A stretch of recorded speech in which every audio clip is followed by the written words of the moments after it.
नमस्कार दोस्तों, आज सुनते हैं प्रसिद्ध रूसी लेखक निकोलाई गोगोल की एक जग प्रसिद्ध कहानी ओवरकोट। किसी विभाग में, लेकिन मैं समझता हूँ कि सही यह न बताना ही बेहतर होगा कि किस विभाग में, क्योंकि ये सभी विभाग, रेजिमेंटें और चांसलरियाँ, मतलब ये कि सरकारी नौकरों की सभी कोटियाँ बेहद बदमिजाज होती हैं। आजकल तो किसी साधारण नागरिक का भी अगर अपमान कर दिया जाए तो वह उसे पूरे समाज का अपमान समझता है। एक किस्सा बयान किया जाता है कि हाल ही में किसी शहर के, जिसका नाम हमें याद नहीं है, पुलिस के दारोगा ने शिकायत भेजी जिसमें उसने बिल्कुल साफ शब्दों में कहा था कि सरकार की व्यवस्थाओं का सत्यानाश होता जा रहा था और उसका अपना पवित्र नाम बिल्कुल बेकार में लिया जा रहा था।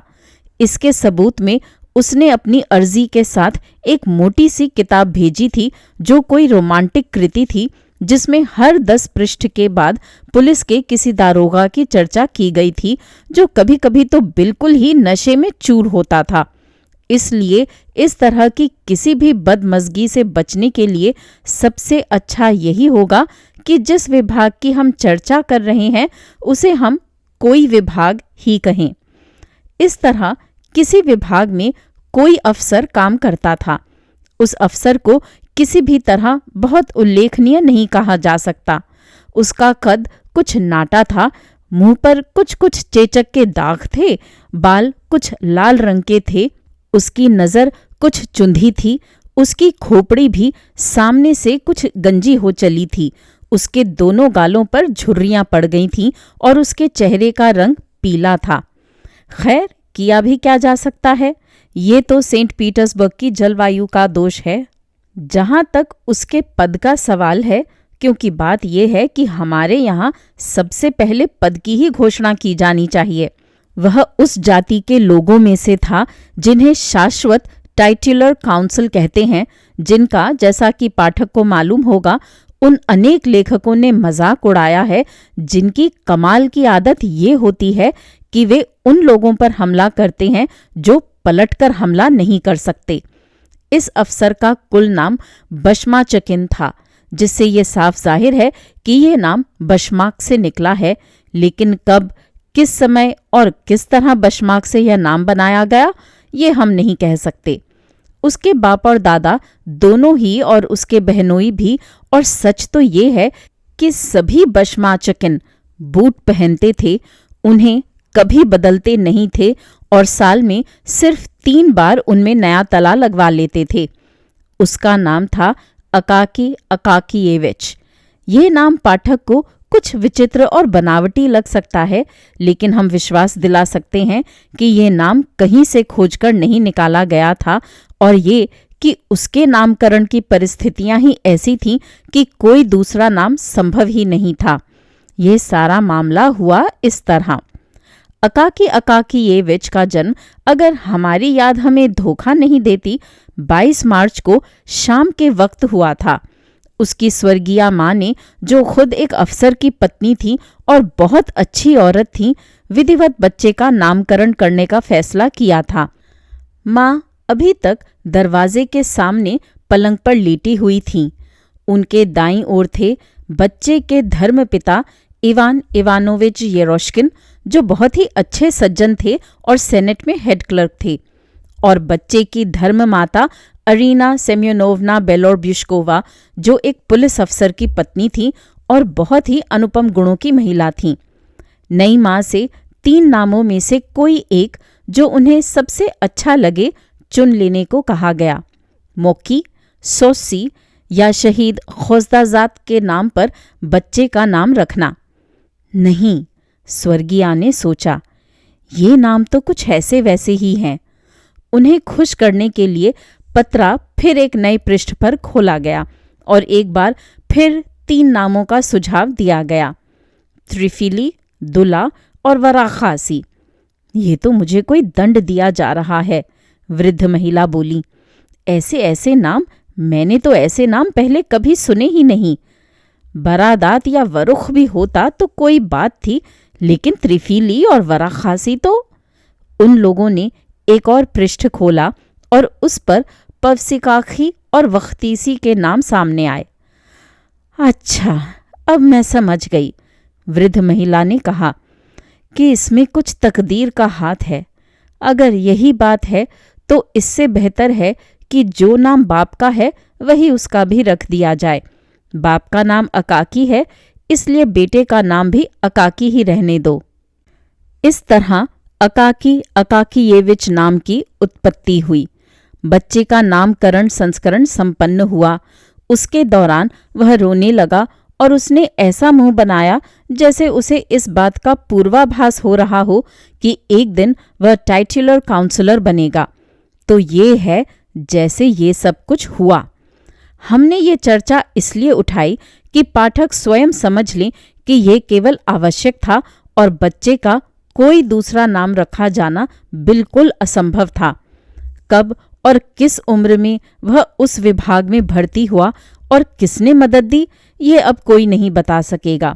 डायरेक्टर आए और चले गए, एक के बाद एक कितने ही सुपरिंटेंडेंट आए, लेकिन वह उसी जगह बना रहा, उसी एक स्थिति में, उसी एक ओहदे पर, उसी एक मामूली नकल नवीस के रूप में।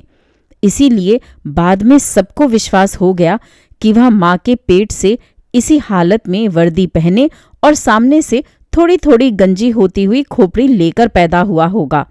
विभाग में कोई उसकी जरा सी भी इज्जत नहीं करता था।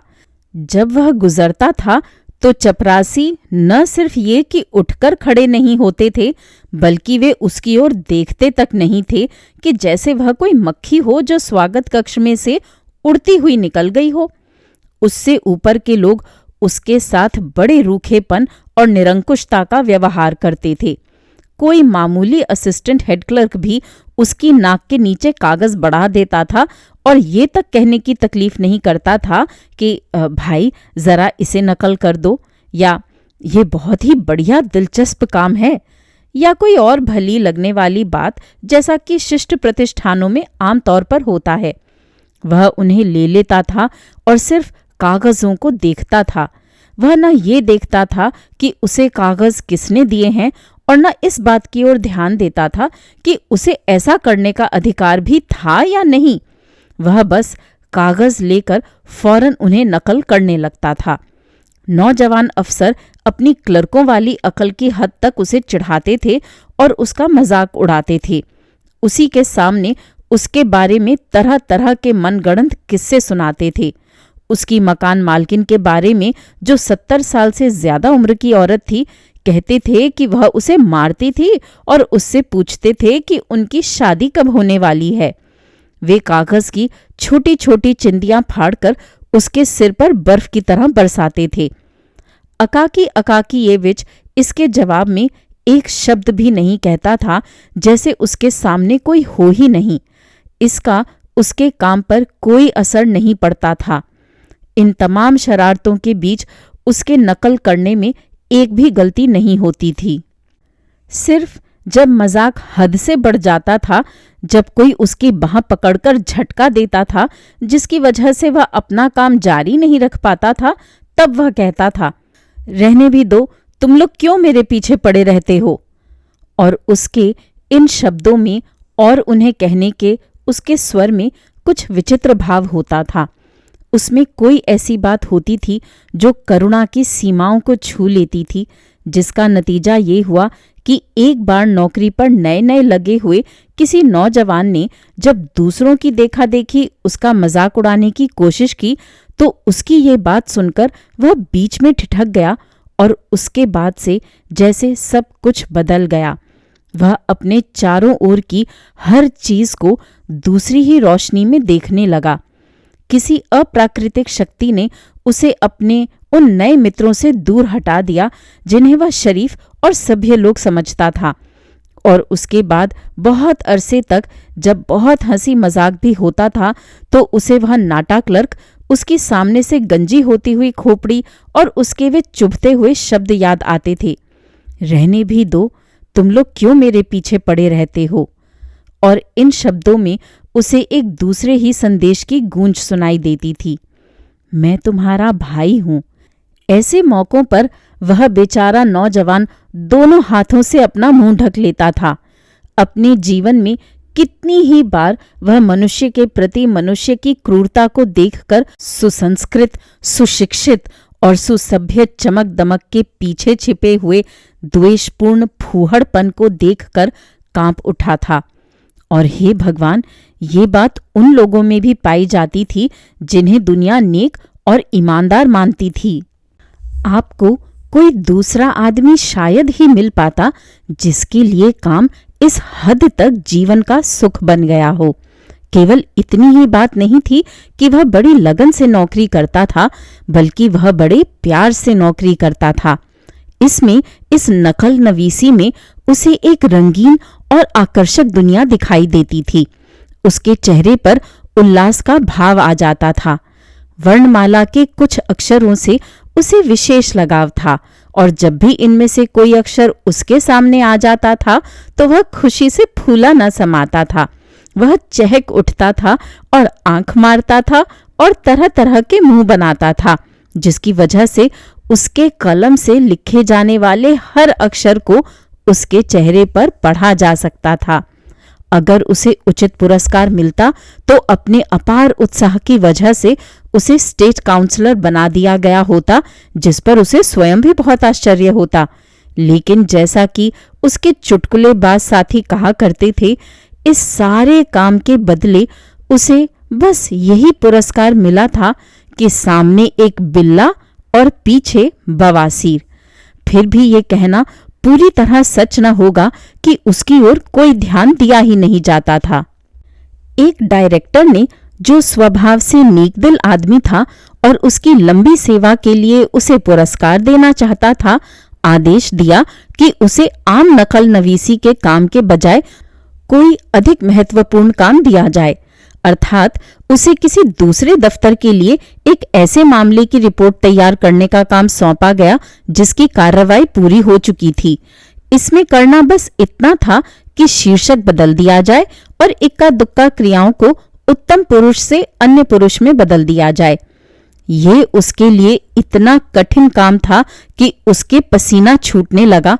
उसने अपना माथा पोंछकर अंत में कहा, नहीं, मुझे नकल करने का ही कोई काम दे दीजिए। उसके बाद से उसे सीधा सादा नकल नवीस ही रहने दिया गया।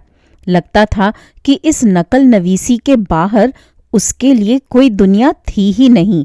वह अपने कपड़ों की ओर कोई ध्यान नहीं देता था। उसकी वर्दी अब हरे रंग की नहीं रह गई थी, बल्कि कुछ चितकबरे खाकी रंग की हो गई थी। उसका कॉलर बहुत नीचा और पतला था, जिसकी वजह से उसकी गर्दन बहुत लंबी न होने पर भी बाहर को निकलकर जरूरत से ज्यादा लंबी दिखाई देती थी। हिलते हुए सिरों वाले पेरिस प्लास्टर के बने उन बिल्ली के बच्चों की गर्दनों की तरह, जिन्हें फेरी वाले दर्जनों की संख्या में टोकरियों में भरकर अपने सिर पर लादे घूमते थे।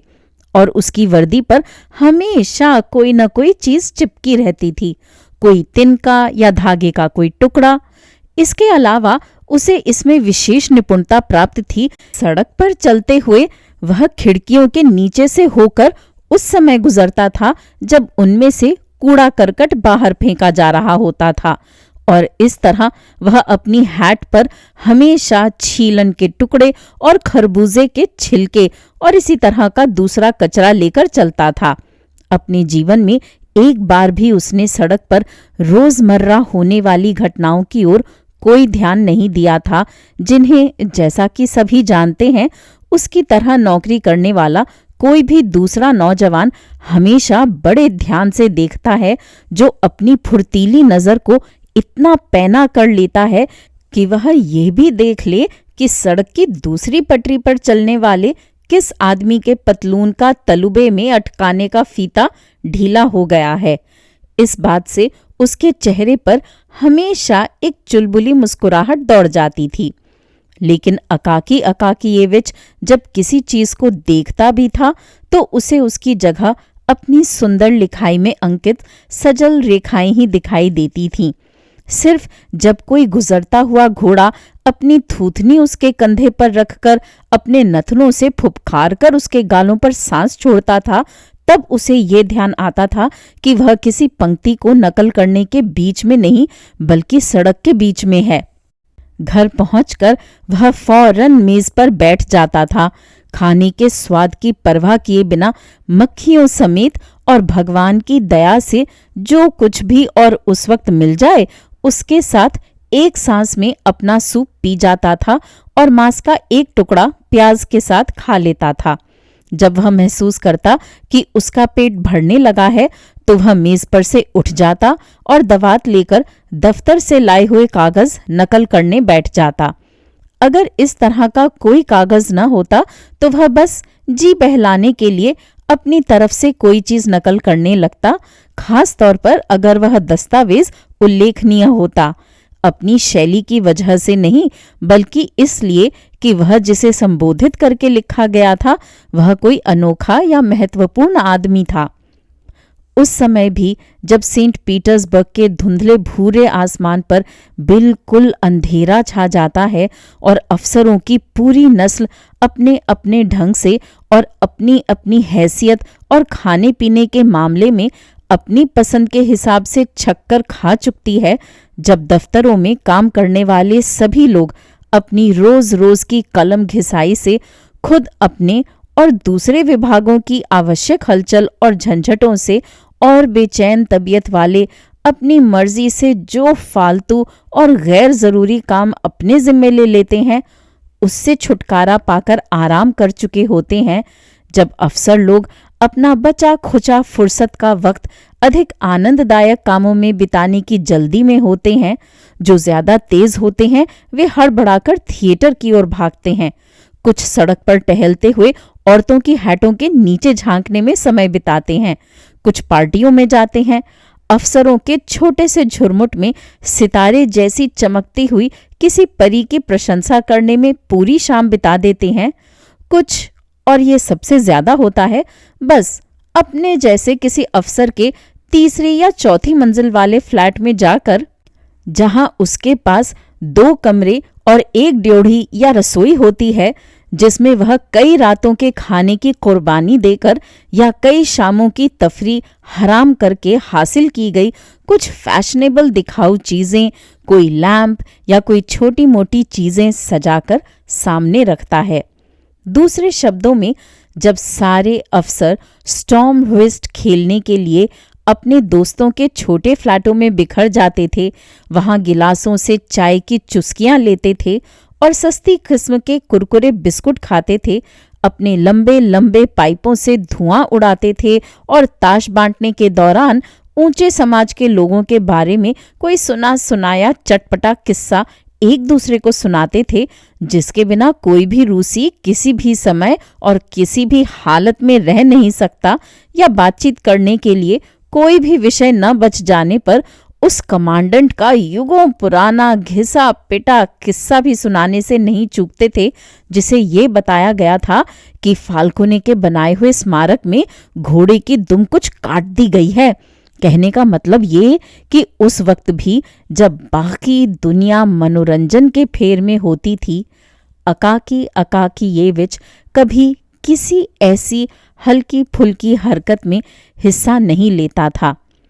ये कहना संभव नहीं था कि कभी किसी ने उसे किसी पार्टी में देखा था। नकल नवीसी के आनंद से थक जाने के बाद बिस्तर पर लेट जाता था और आने वाले कल के बारे में सोच सोच कर मुस्कुराता रहता था, इस बात के बारे में कि भगवान उसे नकल करने के लिए कल क्या भेजेगा।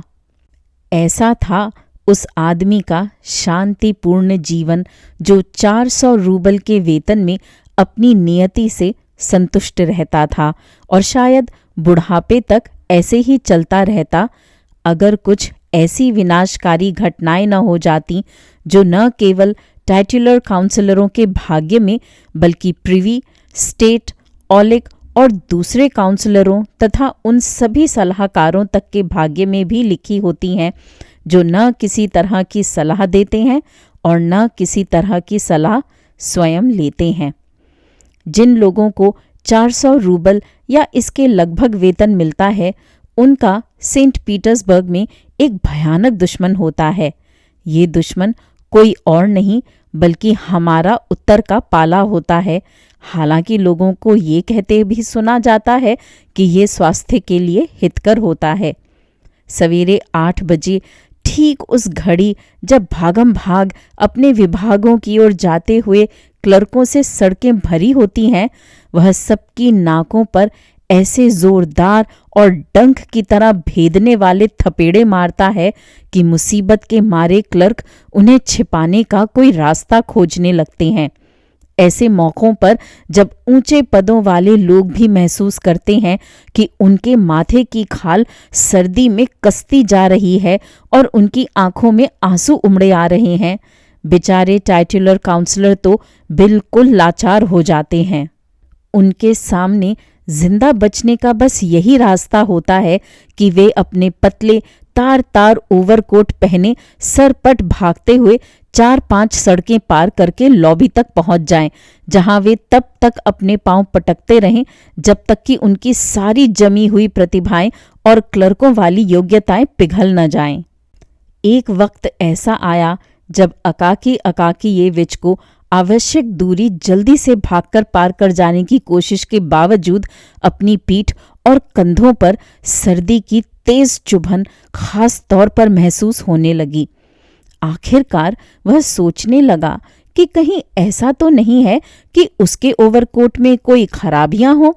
घर पर उसे अच्छी तरह उलट पुलट कर देखने के बाद उसे पता चला कि 2-3 जगहों पर यानी पीठ पर और कंधों पर वह घिसकर बिल्कुल टाट जैसा पतला हो गया है और बिल्कुल पारदर्शी हो गया है, जबकि उसके नीचे अस्तर फटकर बिल्कुल धज्जी धज्जी हो गया है।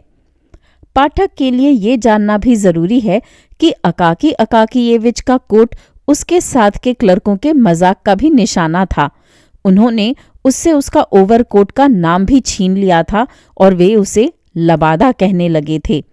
सच बात तो ये है कि वह देखने में लगता भी कुछ अजीब था। उसका कॉलर हर साल कुछ छोटा होता जाता था क्योंकि उसका कुछ हिस्सा कोट की नई गोट बनाने के लिए इस्तेमाल किया जाता था। मरम्मत के ये नमूने दर्जी की कला के लिए कोई श्रेय की बात नहीं थे और ओवरकोट में बहुत झोल पड़े रहते थे जो अच्छा नहीं लगता था। इस तरह समस्या की जड़ का पता लगा देने के बाद अकाकीयेविच ने फैसला किया कि ओवरकोट पेत्रोविच दर्जी के पास ले जाना होगा, जो पीछे वाली सीढ़ी से जाकर कहीं 4थी मंजिल पर रहता था और जो काना और चेचकरू होने के बावजूद अफसरों और दूसरे ग्राहकों के पतलूनों और उनके 2 पाखे कोटों की मरम्मत करने में काफी सफल था, लेकिन तभी जब वह नशे में नहीं होता था और उसका ध्यान भटकता नहीं होता था।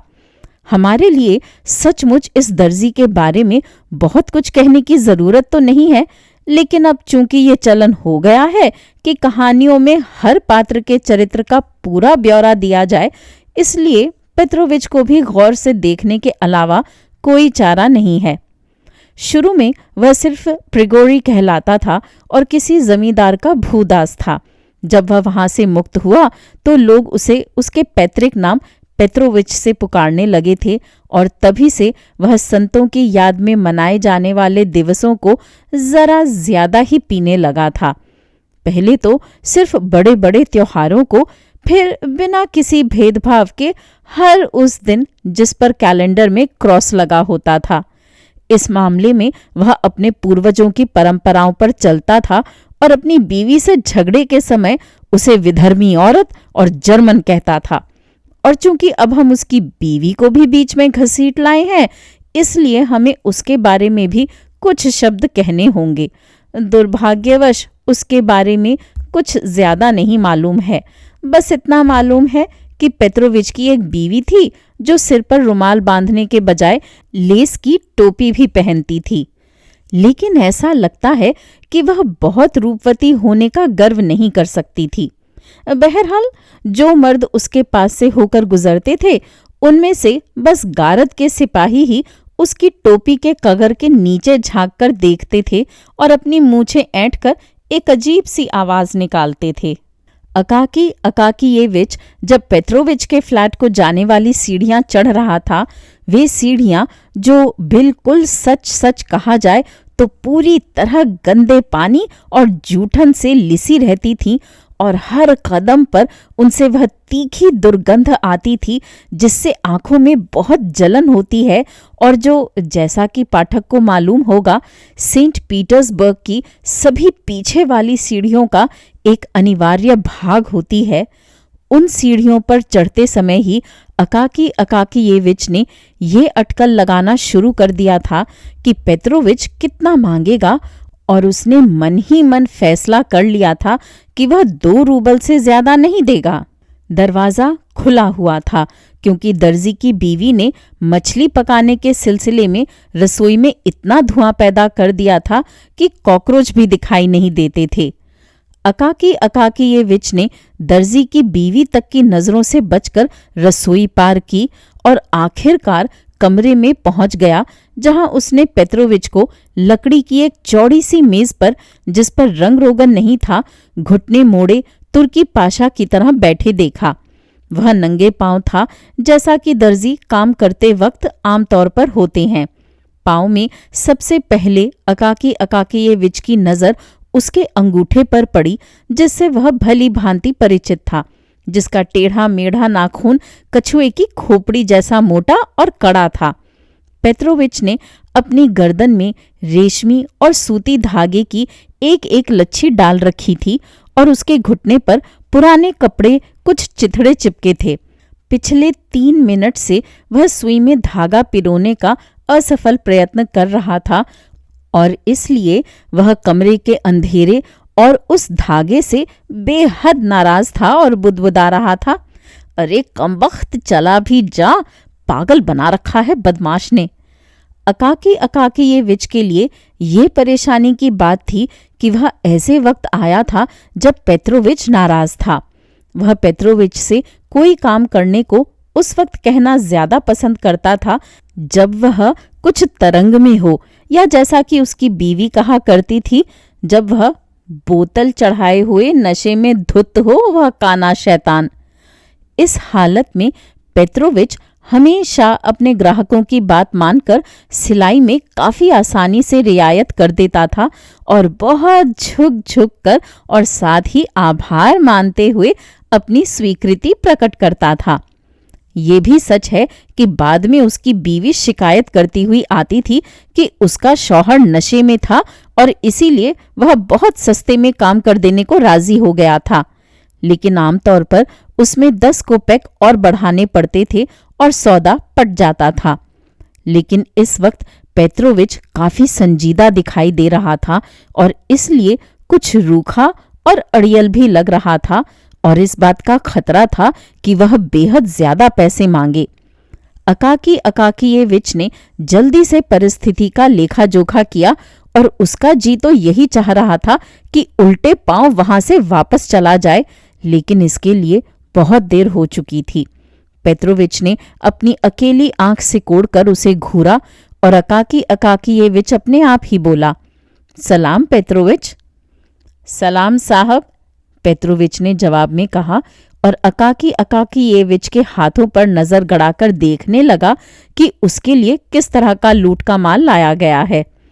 मैं बस इसलिए आया था पेत्रोविच कि ये बात तो ये है कि अकाकी अकाकियेविच अपने विचारों को ज्यादातर प्रसंगों, क्रिया विशेषणों और भांति भांति के निपातों के माध्यम से व्यक्त कर रहा था, जिनका एकदम कोई अर्थ नहीं होता था।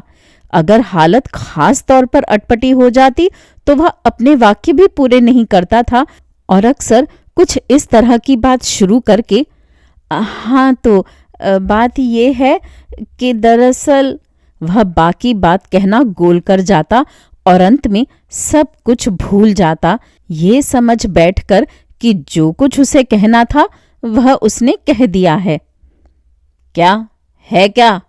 पेत्रोविच ने अपनी अकेली आंख से उसकी वर्दी को बड़े गौर से देखते हुए पूछा। उसने शुरुआत कॉलर से की, फिर आस्तीन, पीठ, दामन और काजों पर आया। हर चीज अच्छी तरह उसकी जानी पहचानी थी, क्योंकि ये सब कुछ उसी का किया हुआ तो था। दर्जियों का यही दस्तूर होता है और किसी ग्राहक का सामना होने पर सबसे पहले वे यही करते हैं। हाँ, तो बात ये है पेट्रोविच, मेरा ये कोट, इसका कपड़ा तुम जानो, बाकी हर जगह से तो ये काफी मजबूत है, इस पर जरा गर्द जम गई है और ये कुछ पुराना सा लगने लगा है। लेकिन दरअसल ये है नया, बस यहाँ एक जगह पर ये कुछ, यहाँ पीठ पर और एक कंधे पर भी ये कुछ घिस गया है, और यहाँ इस कंधे पर भी थोड़ा सा। यहाँ देखो, बस इतना ही, काम ज्यादा बिल्कुल नहीं। पेट्रोविच ने लबादा ले लिया, पहले उसे मेज पर फैलाया, उसे बड़े गौर से देखता रहा, अपना सिर हिलाया और खिड़की की ओर नस्वार की गोल डिबिया उठाने के लिए हाथ बढ़ाया, जिस पर किसी जनरल की तस्वीर बनी थी। ये तो ठीक से नहीं मालूम कि किस जनरल की, क्योंकि जहां पर उसका मुंह बना था वहां उंगली घुसेड़कर छेद कर दिया गया था और उस छेद को कागज का एक चौकोर टुकड़ा चिपकाकर बंद कर दिया गया था। एक चुटकी नस्वार चढ़ाने के बाद पेट्रोविच ने कोट को अपने हाथों पर फैलाया और उसे रोशनी के सामने करके देखा। एक बार फिर उसने अपना सिर हिलाया। इसके बाद उसने उसका अस्तर ध्यान से देखा और फिर अपना सिर हिलाया।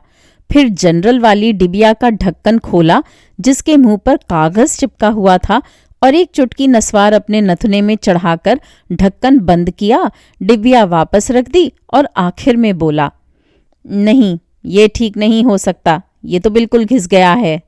ये शब्द सुनते ही अकाकी अकाकी ये विच का दिल बैठ गया।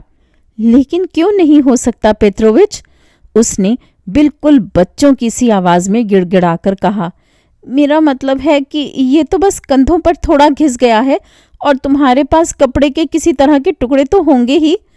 मेरे पास कपड़े के टुकड़े तो हैं, उनकी कोई कमी नहीं है, पेट्रोविच ने कहा, लेकिन मैं उन्हें इसके ऊपर टांग नहीं सकता, ये तो बिल्कुल गल गया है, सुई लगाते ही बस तार तार हो जाएगा। जब तार तार हो जाए तो उसी वक्त ऊपर से सीधे पैबंद लगा देना। लेकिन कुछ हो भी तो जिस पर पैबंद लगाया जाए, कुछ है ही नहीं जिस पर पैबंद टिक सके। पहन पहन कर बिल्कुल झीना तो कर दिया है, अब तो इसे कपड़ा भी मुश्किल से ही कहा जा सकता है। इसे तेज हवा में लेकर चलो तो टुकड़े टुकड़े होकर झड़ जाएगा। मगर किसी तरह टांग दो, ये कैसे हो सकता है कि सचमुच एक तरह से?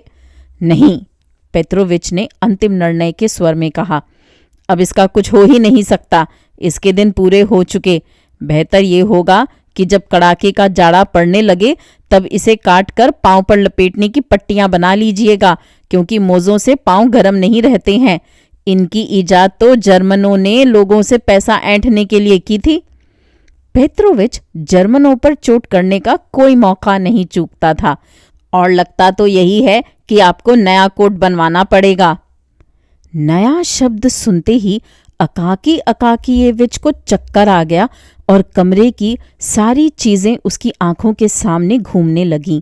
बस एक चीज जो उसे थोड़ी बहुत साफ दिखाई दे रही थी, वह थी पेट्रोविच की नस्वार की डिबिया पर बनी हुई जनरल की तस्वीर, जिसके चेहरे पर कागज चिपका हुआ था। नया बनवाने से क्या मतलब तुम्हारा? उसने इस तरह पूछा जैसे पूरी तरह होश में ना हो। मेरे पास तो उसके लिए पैसा नहीं है। हाँ, नया, पेट्रोविच ने असह्य भाव शून्यता से कहा। अच्छा, अगर मुझे नया सिलवाना ही पड़े तो उसमें एक तरह से कितना, तुम जानो? आपका मतलब है कितना पैसा लगेगा? हाँ, मैं समझता हूँ 150 से ऊपर तो लग ही जाना चाहिए। पेट्रोविच ने बड़े अर्थपूर्ण ढंग से अपने होठों को भींचकर कहा। उसे बात में घातक प्रभाव पैदा करने का बेहद शौक था। उसे ऐसी बात कहना बहुत अच्छा लगता था कि सुनकर आदमी स्तब्ध रह जाए, और तब वह कनखियों से उसके चेहरे पर अपने शब्दों का करिश्मा देखे। एक कोट के 150 रूबल! बेचारे अकाकीयेविच ने तड़प कर कहा। अपने जीवन में शायद पहली बार वह ऊंची आवाज से बोला था, क्योंकि वह स्वभाव से ही बेहद नरमी से बोलने वाला आदमी था। जी हाँ, पेट्रोविच बोला, कोट में तो इससे भी बहुत ज्यादा लग सकता है। उसके कॉलर पर चित्रालय का समूर और रेशमी अस्तर वाला कंटोप लगवा लीजिए तो कीमत 200 के पार पहुंच जाएगी। बस बस पेट्रोविच, अकाकियेविच ने गिड़गिड़ाकर कहा और अपने कान पेट्रोविच के शब्दों और उनके तमाम प्रभावों की ओर से बंद कर लिए। किसी न किसी तरह इसी को ठीक कर दोगे ना, ताकि कम से कम कुछ दिन तो और चल जाए। क्या फायदा, इसमें मेहनत भी बेकार जाएगी और पैसा भी, पेट्रोविच ने कहा। और ये बात सुनकर अकाकियेविच वहां से चला आया। उसका दिल टूट गया था।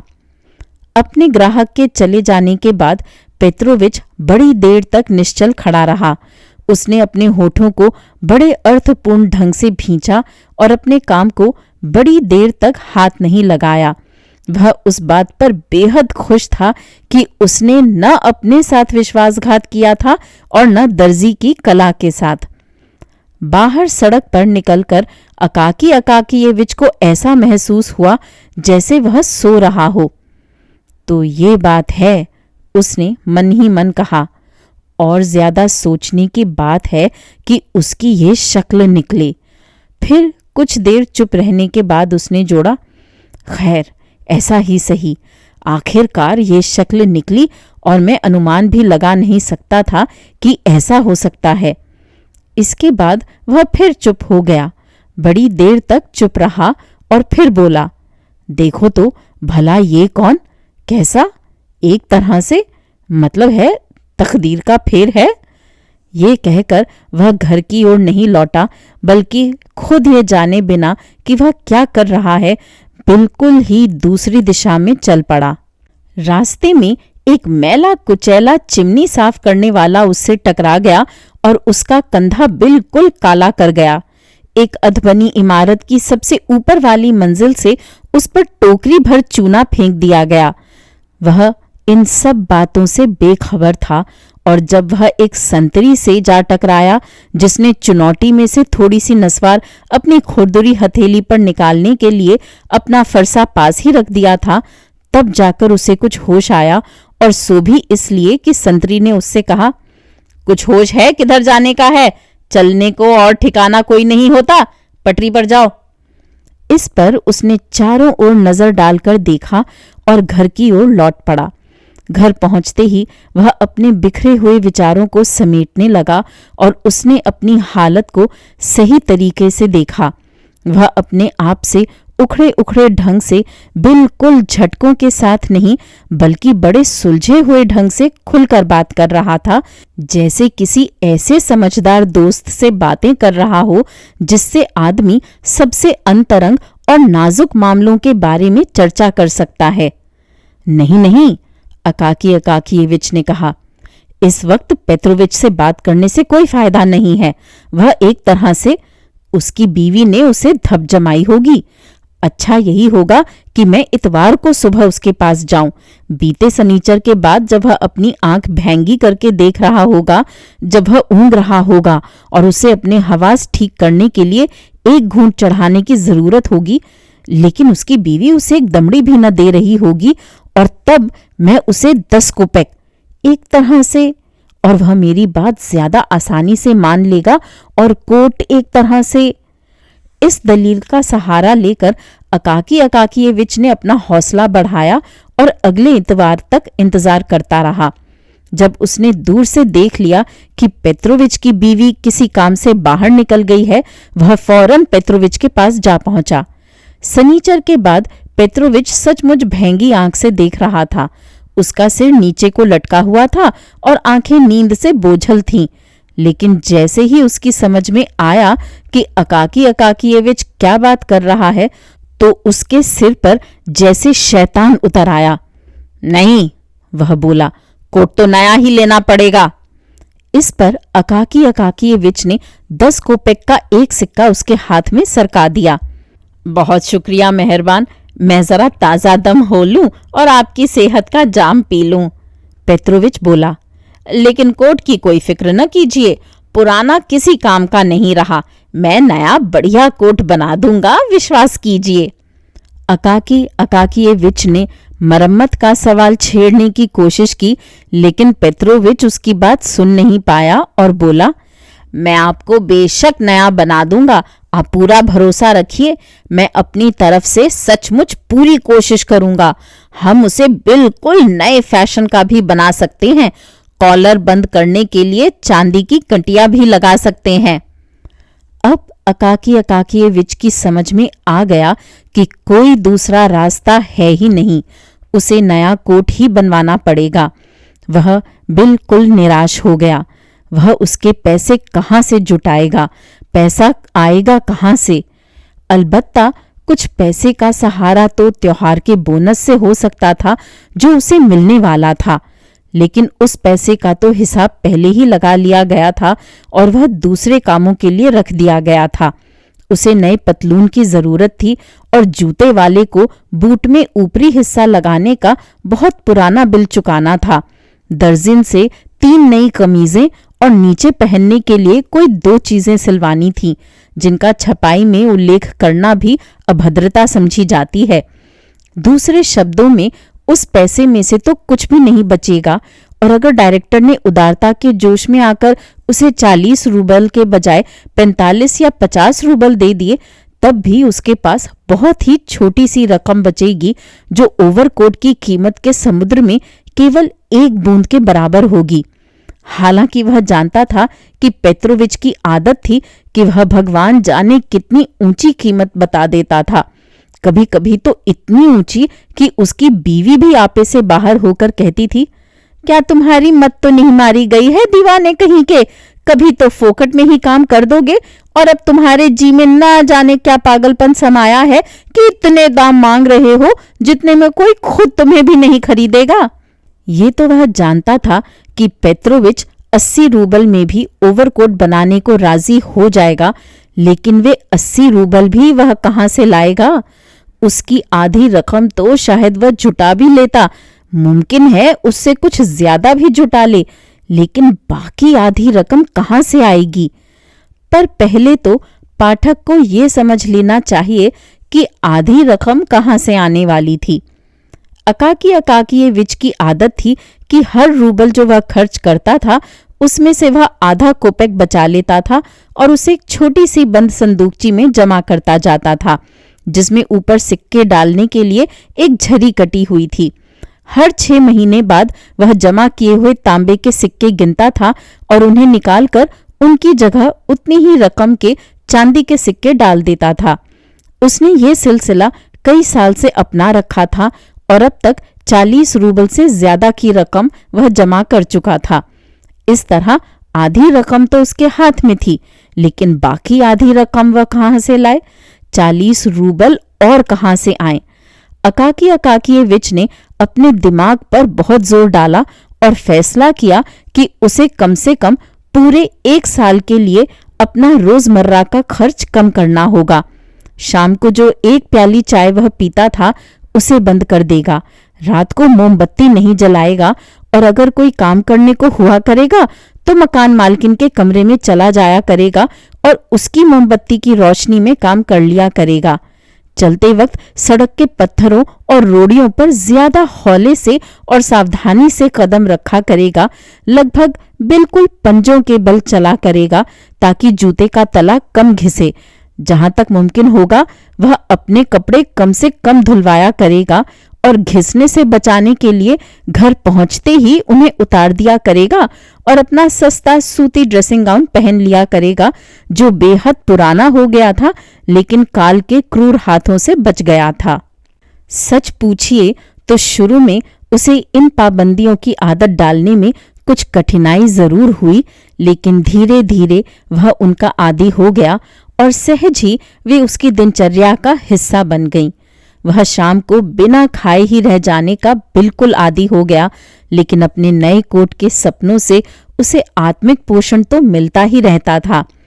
इसके बाद से उसका समूचा अस्तित्व जैसा अधिक परितुष्ट हो गया था, मानो उसका विवाह हो गया हो, जैसे उसके साथ कोई दूसरा आदमी हो, जैसे वह अकेला न रह गया हो बल्कि कोई प्यारी संगिनी जीवन का मार्ग उसके साथ चलते रहने पर राजी हो गई हो, और ये साथी कोई और नहीं बल्कि उसका भारी रुई भरा गरम कोट था, जिसमें टिकाऊ और मजबूत अस्तर लगने वाला था।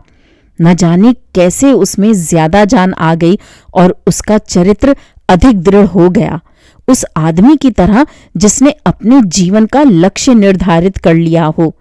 उसके चेहरे और उसके आचरण से अनिश्चय और ढुलमुलपन यानी उनके सारे डावाडोल और गोलमोल लक्षण गायब हो गए थे। कभी कभी उसकी आंखें अचानक चमक उठती थीं और उसके दिमाग से अत्यंत साहसपूर्ण और बहादुरी के विचार होकर गुजर जाते थे। शायद चित्रालय का कॉलर भी वह आखिरकार लगवा ही लेगा। इसके बारे में मन ही मन सोचते हुए वह बिल्कुल खो जाता था, और एक दिन नकल करने के दौरान वह गलती भी करते करते बचा। उसके मुंह से लगभग जोर से उफ निकल गया और उसने उंगलियों से सीने पर सलीब का निशान बनाया। हर महीने कम से कम एक बार वह जरूर पेत्रोविच के यहाँ कोट की चर्चा करने जाता, पूछता कि कपड़ा खरीदने के लिए सबसे अच्छी जगह कौन सी होगी, किस रंग का कपड़ा खरीदे, कितनी कीमत चुकाए, और ये सब कुछ पूछकर वह हमेशा खुश खुश घर लौट आता। हालांकि थोड़ा सा चिंतित भी रहता, लेकिन इस विचार से उसे संतोष मिलता कि वह वक्त तो आएगा जब वह सचमुच सब कुछ खरीद सकेगा और कोट बनकर तैयार हो जाएगा। उसकी आशा से जल्दी ही वह क्षण आ गया। तमाम आशाओं के विपरीत डायरेक्टर ने अकाकी अकाकियेविच को 40 नहीं, 45 नहीं, बल्कि पूरे 60 रूबल का बोनस देना तय किया।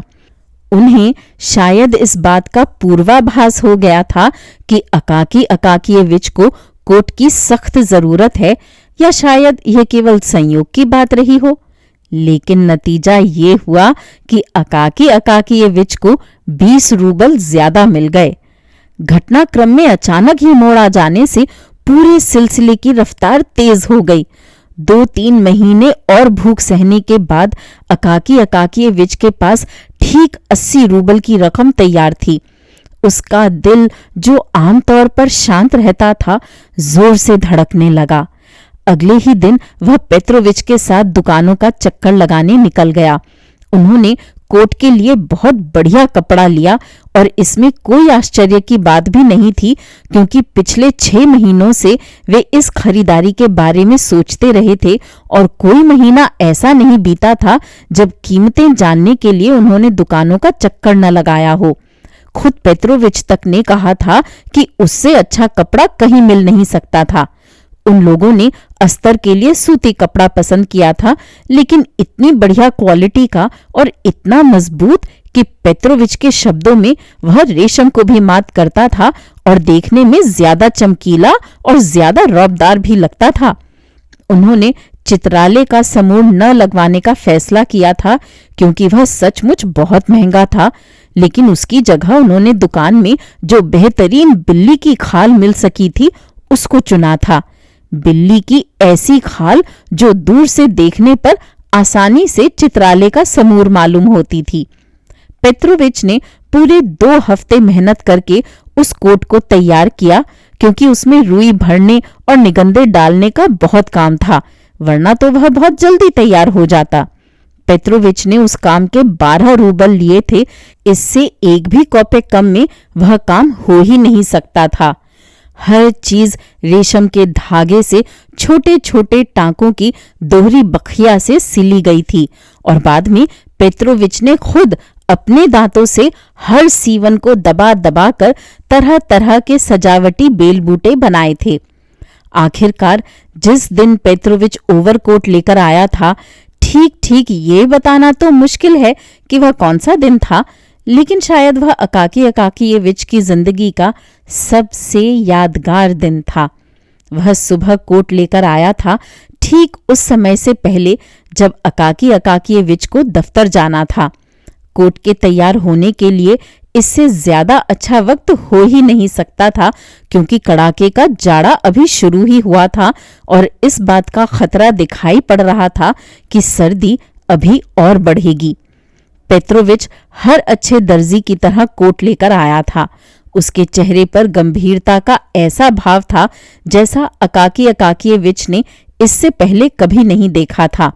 साफ जाहिर था कि पेट्रोविच को अपने कारनामे की महानता का पूरा आभास था और वह महसूस करता था कि उसने अपने काम से सिद्ध कर दिया था कि उन दर्जियों में जो सिर्फ अस्तर टांगते हैं और मरम्मत करते हैं और उन दर्जियों में जो नए वस्त्रों का सृजन करते हैं, कितना जमीन आसमान का अंतर होता है। उसने कोट को उस बड़े से रुमाल में से खोलकर निकाला जिसमें वह उसे लपेटकर लाया था। रुमाल ताजा ताजा धोया गया लगता था। इसके बाद ही उसने रुमाल को तह किया और इस्तेमाल करने के लिए उसे अपनी जेब में रख लिया। कोट को ऊपर उठाकर उसने बड़े गर्व से देखा और बड़ी दक्षता से दोनों हाथों से उसे अकाकियेविच के कंधों पर डाल दिया।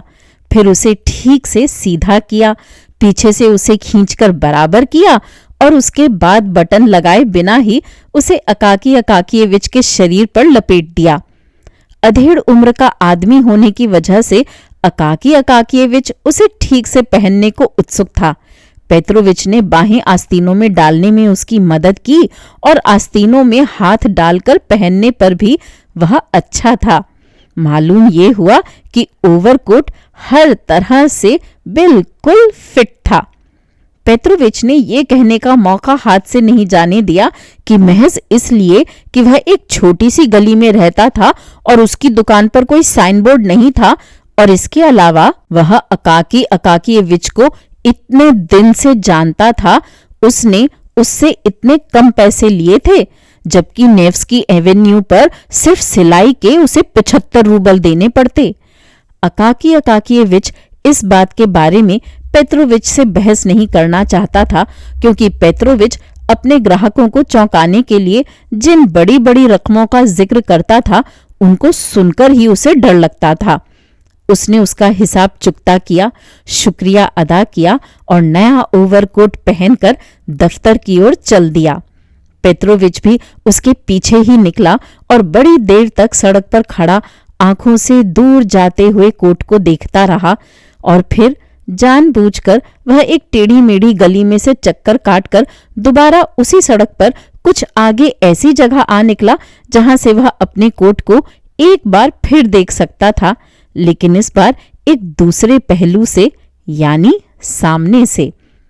इसी बीच अकाकियेविच भरपूर मस्ती में कदम बढ़ाता चला जा रहा था।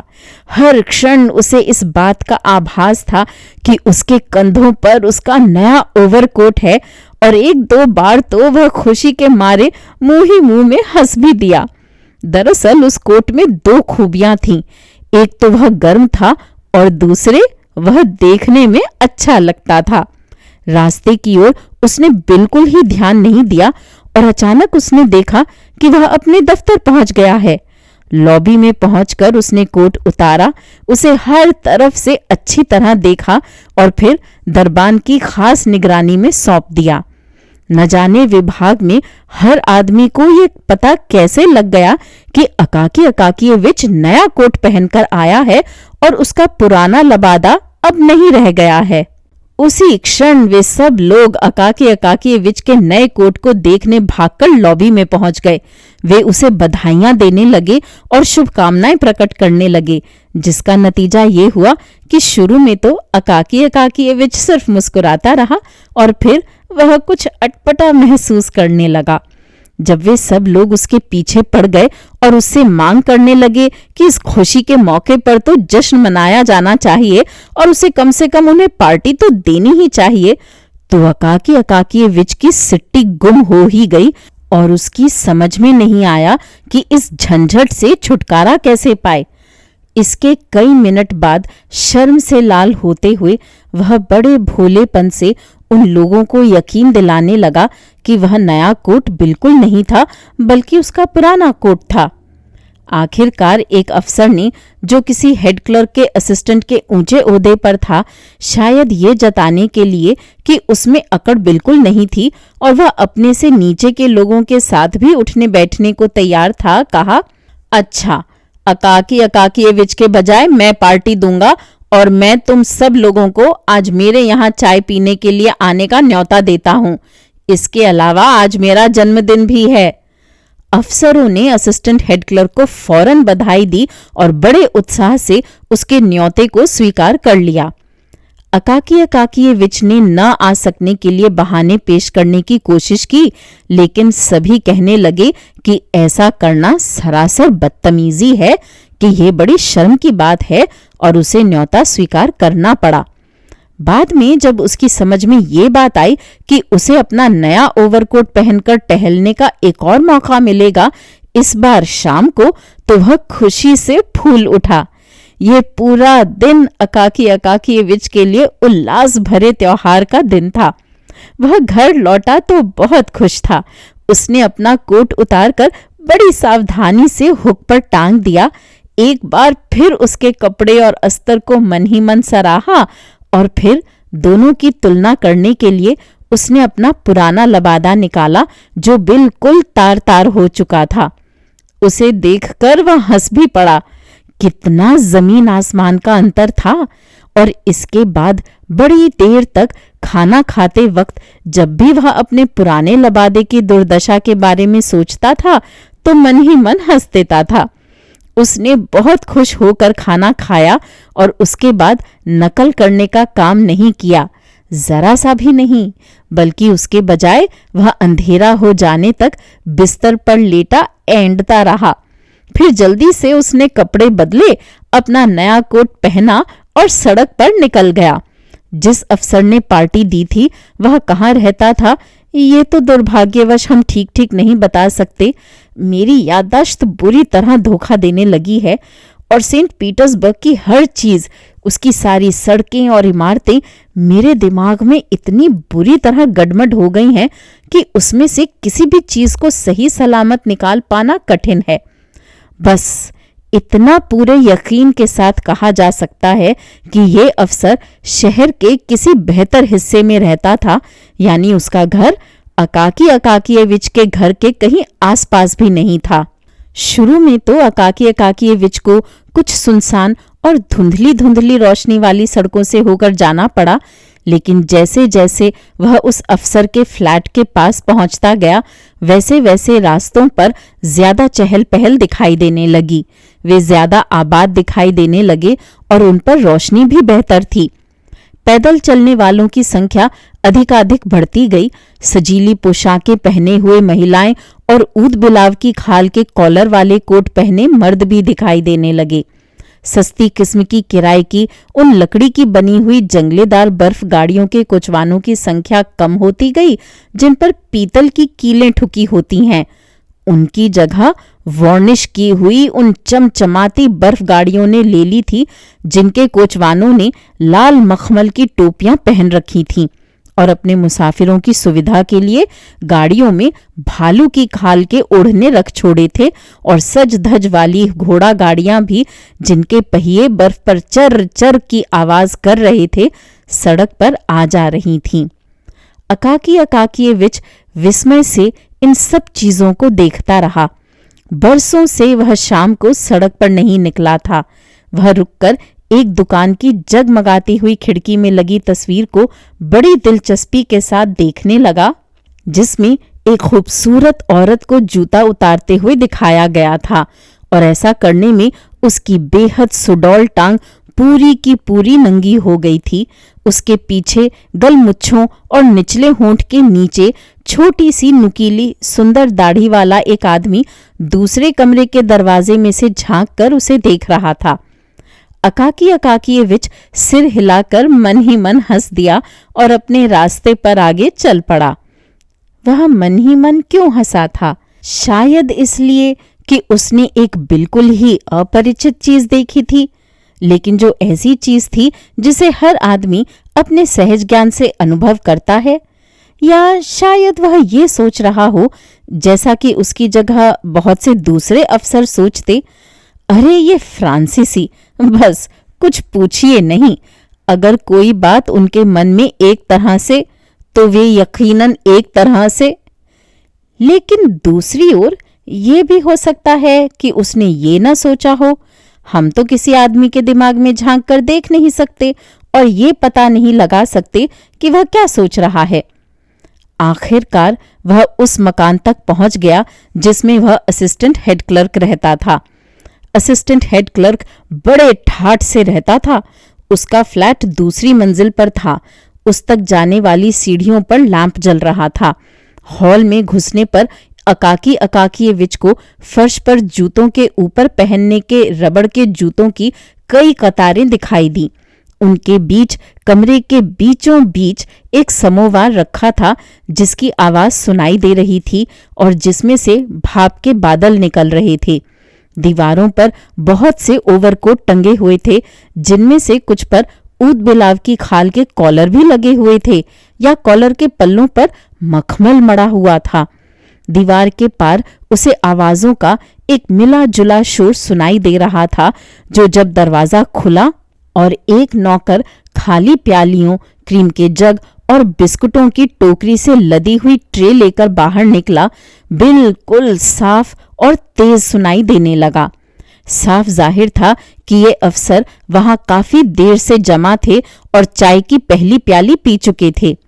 अकाकीयविच अपना कोट खुद टांग कर कमरे में घुसा और मोमबत्तियों, अफसरों, पाइपों और ताश की मेजों की भरमार देखकर वह चौंधिया गया और हर तरफ लोगों के बातें करने के मिले जुले शोर और कुर्सियां खिसकाए जाने की तेज आवाज से उसके कान गूंजने लगे।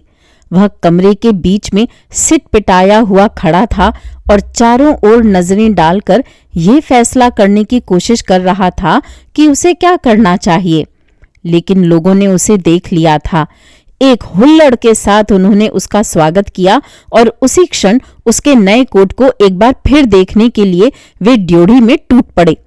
अकाकीयविच शायद कुछ शर्मा रहा था, लेकिन वह इतना भोला भाला आदमी था कि अपने कोट की भूरी भूरी प्रशंसा सुनकर वह खुश हुए बिना न रह सका। इसके बाद अलबत्ता सब लोगों ने उसे और उसके कोट को जहां का तहां छोड़ दिया और जैसा कि हमेशा होता है व्हिस्ट खेलने के लिए सजाई गई मेजों की ओर वापस चले गए। ये सब कुछ शोर, लगातार बातें और इतने बहुत से लोग अकाकीयविच के लिए बिल्कुल अनोखी चीज थी। उसकी समझ में नहीं आ रहा था कि क्या करे। अपने हाथ, अपने पांव और अपना पूरा शरीर कहाँ रखे। आखिरकार वह ताश खेलने वालों के पास जाकर बैठ गया। उसके ताश के पत्तों को देखने लगा, उनके चेहरों को घूरने लगा और कुछ देर बाद जम्हाई लेने लगा। वह महसूस कर रहा था कि यह सब कुछ बहुत उबाने वाला सिलसिला है और फिर उसके सोने का वक्त भी तो बहुत देर हुए हो चुका था। उसने अपने मेजबान से विदा लेने की कोशिश की, लेकिन सभी लोगों ने उसे किसी तरह जाने ही नहीं दिया। उन्होंने कहा कि उसके नए कोट की खुशी मनाने के लिए वे सब शैंपेन का एक एक गिलास तो पिएंगे ही। घंटे भर बाद मेज पर खाना लगाया गया जिसमें सलाद, ठंडा बछड़े का गोश्त, पैटिस, पेस्ट्रियां और शैंपेन थी। अकाकीयविच को 2 गिलास पीने पर मजबूर किया गया, जिसके बाद उसे कमरे का वातावरण पहले से बहुत ज्यादा मस्ती भरा लगने लगा। लेकिन वह इस बात को नहीं भुला पा रहा था कि 12 बज चुके थे और उसे बहुत पहले ही घर चला जाना चाहिए था। इस डर से कि उसका मेजबान उसे और ज्यादा देर न रोक ले, वह चुपके से दबे पांव कमरे के बाहर निकला, अपना कोट ढूंढ निकाला जिसे नीचे फर्श पर पड़ा देखकर वह बहुत दुखी हुआ। उसे झटका, उस पर चिपका हुआ सारा कचरा चुन चुन कर साफ किया, उसे अपने कंधों पर डाला और सीढ़ियां उतरकर सड़क पर आ निकला। बाहर अभी तक रोशनी थी। कुछ छोटी छोटी दुकानें जिन्हें नौकरों चाकरों के तबके के लोग अड्डेबाजी के लिए इस्तेमाल करते हैं अभी तक खुली हुई थी। कुछ दूसरी दुकानें बंद हो चुकी थीं, पर उनके दरवाजों की दरारों में से रोशनी की लंबी लंबी सलाइयां बाहर निकल रही थीं जिसका मतलब ये था कि वे अभी तक उजाड़ नहीं हुई थीं और शायद उनमें नौकरानियां और नौकर अभी तक बैठे अपनी रात की गपशप पूरी कर रहे थे, जबकि उनके मालिकों और उनकी मालकिनों को कुछ भी पता नहीं था कि वे कहाँ चले गए थे। अकाकी अकाकियेविच खुश खुश चला जा रहा था। एक बार तो यहाँ तक हुआ कि वह किसी प्रकट कारण के बिना ही एक महिला के पीछे लगभग भागने लगा, जो उसके पास से बिजली के कौंधे की तरह लपकती हुई गुजर गई थी और अपने शरीर के हर अंग में असाधारण गतिशीलता का परिचय दे रही थी। लेकिन वह फौरन ही थम गया और अपनी पहले वाली धीमी रफ्तार से चलने लगा। उसे खुद इस बात पर हैरत हो रही थी कि वह अचानक इस तरह सरपट भाग क्यों पड़ा था। जल्दी ही वह उन सुनसान गलियों में पहुंच गया जहां रात की तो बात ही जाने दीजिए, दिन में भी दिल बैठने लगता है। इस वक्त तो वे और भी उदास और सूनी लग रही थीं। सड़क के किनारे की बत्तियों के बीच की दूरी बढ़ती जा रही थी। साफ मालूम हो रहा था कि यहाँ तेल की ज्यादा तंगी थी। लकड़ी के मकान और लकड़ी की चार दीवारियां मिलने लगी थीं। दूर दूर तक कोई आदमी आदमजात दिखाई नहीं देता था। सिर्फ सड़क पर पड़ी हुई बर्फ की दमक दिखाई पड़ रही थी और नीची छतों वाली झोंपड़ियां अपने अंधेरे किवाड़ों के पीछे उदास भाव से सो रही थीं। अब वह उस जगह के पास पहुंच गया था जहां सड़क एक बड़े से चौक में जाकर निकलती थी, जो एक भयानक खाली निर्जन विस्तार था, जिसके उस पार की इमारतें भी मुश्किल से दिखाई देती थीं। कहीं बहुत दूर उसे पुलिस के संतरी की चौकी की टिमटिमाती हुई रोशनी दिखाई दे रही थी। ऐसा लग रहा था कि ये चौकी दुनिया के छोर पर बनी हुई है। यहाँ पहुंचकर अकाकी अकाकियेविच की सारी मस्ती स्पष्टतः मंद पड़ती दिखाई दी। अपने मन में एक अज्ञात भय लेकर उसने चौक को पार करना शुरू किया, मानो अंदर ही अंदर उसे कोई अशुभ बात होने का पूर्वाभास हो गया हो। उसने अपने पीछे और इधर उधर देखा। ऐसा लग रहा था कि वह खुले समुद्र में चला जा रहा है। नहीं, किसी तरफ न देखना ही बेहतर होगा, उसने सोचा और आंखें मूंदे चलता रहा। और जब यह देखने के लिए कि वह चौक के छोर से कितनी दूर रह गया है, उसने अपनी आंखें खोली तो अचानक उसने देखा कि ठीक उसकी नाक के सामने बड़ी बड़ी मूंछों वाले कुछ लोग खड़े हैं। हालांकि वह ठीक से समझ नहीं पाया कि वे कौन हैं। उसकी आंखों के सामने धुंधलका छा गया और उसका दिल धड़कने लगा। अरे, ये कोट तो मेरा है, उनमें से एक ने उसका कॉलर पकड़कर धमकी भरे स्वर में कहा।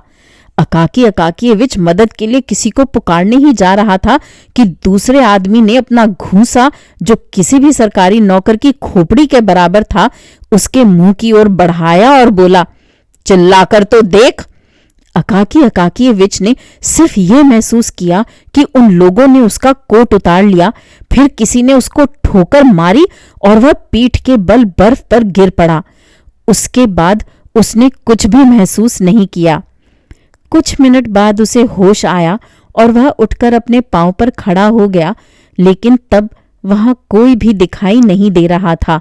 खुले मैदान में उसे सर्दी लग रही थी और ये समझ में आने पर कि उसका कोट जा चुका था, उसने पुकारना शुरू किया, लेकिन उसकी आवाज चौक के उस पार तक पहुंच ही नहीं सकी। बिल्कुल निराश होकर और लगातार चिल्लाते हुए वह चौक के पार सीधे संतरी की चौकी की ओर भागा।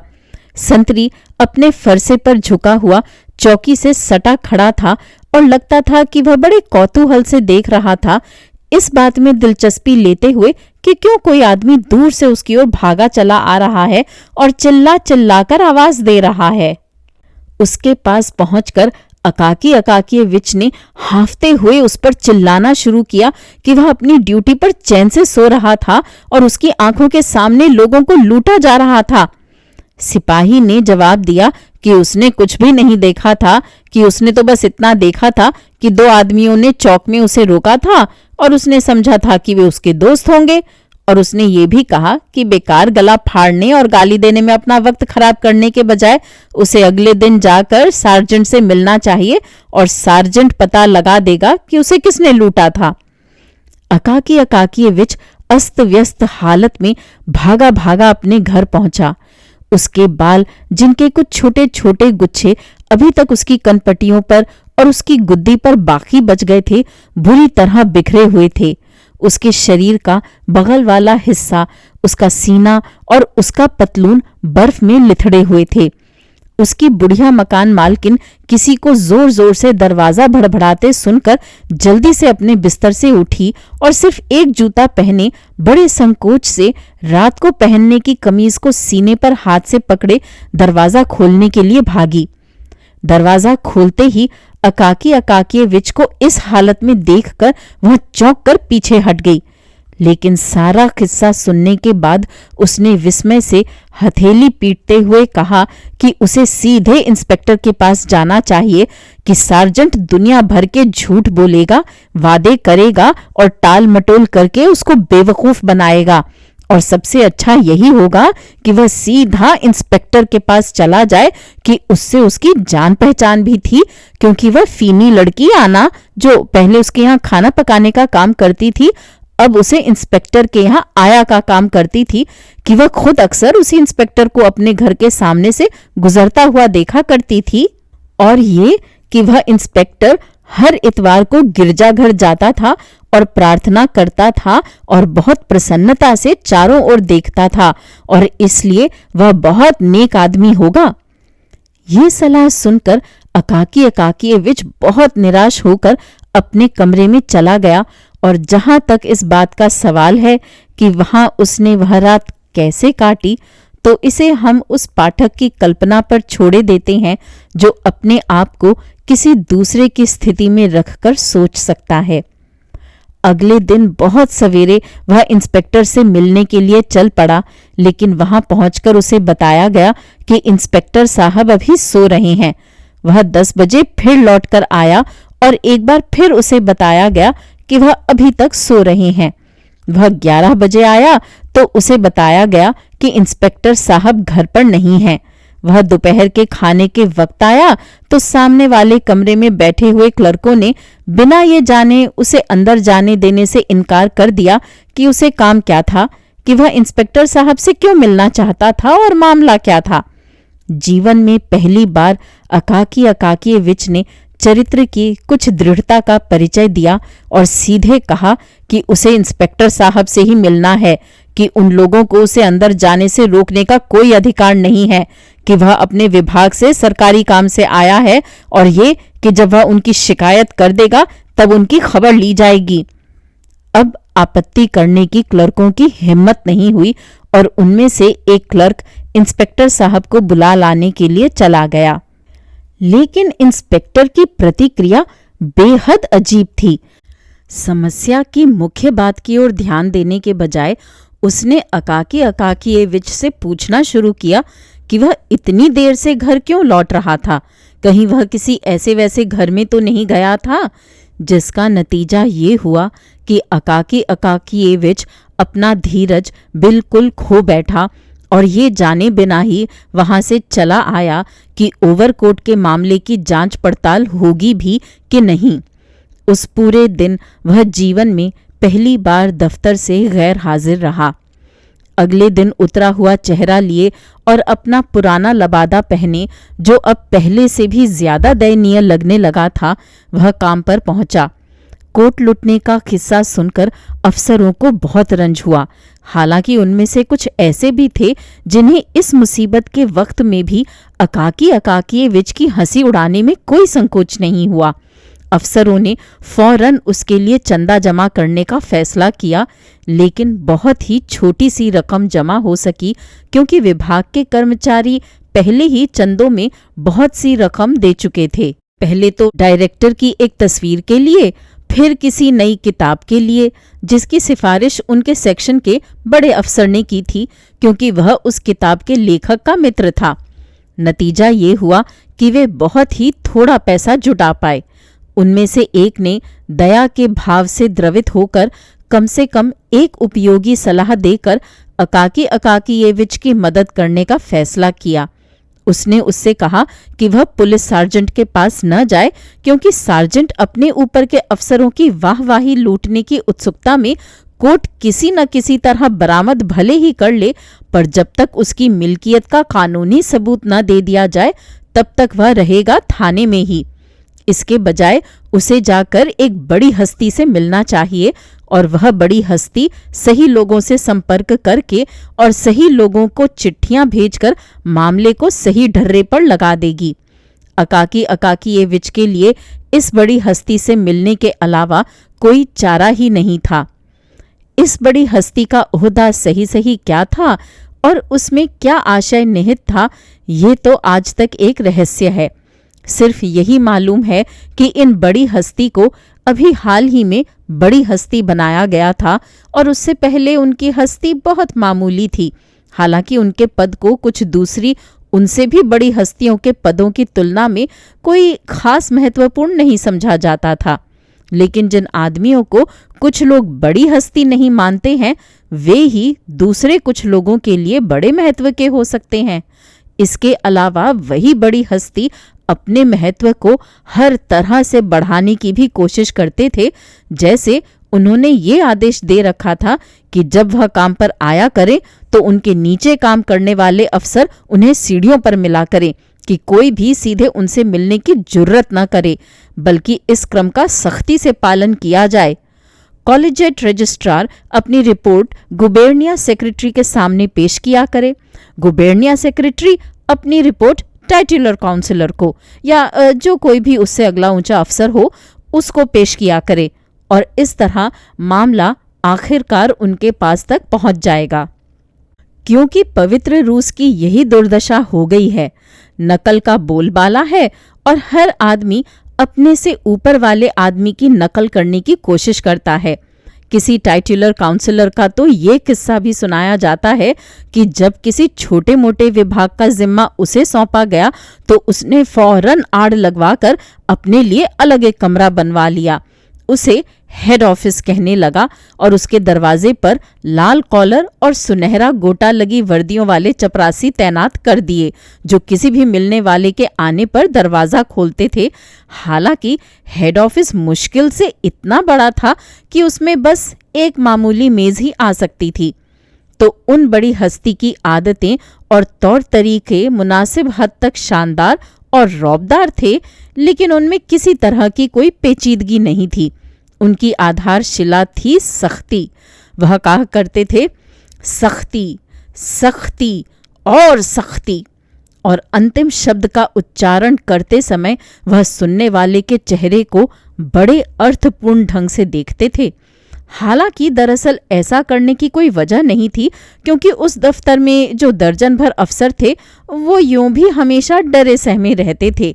अपने प्रधान को दूर से आता देखकर जो भी काम वे करते होते थे उसे छोड़कर वे कमरे से उनके गुजर जाने तक सीधे तनकर सावधान की मुद्रा में खड़े रहते थे।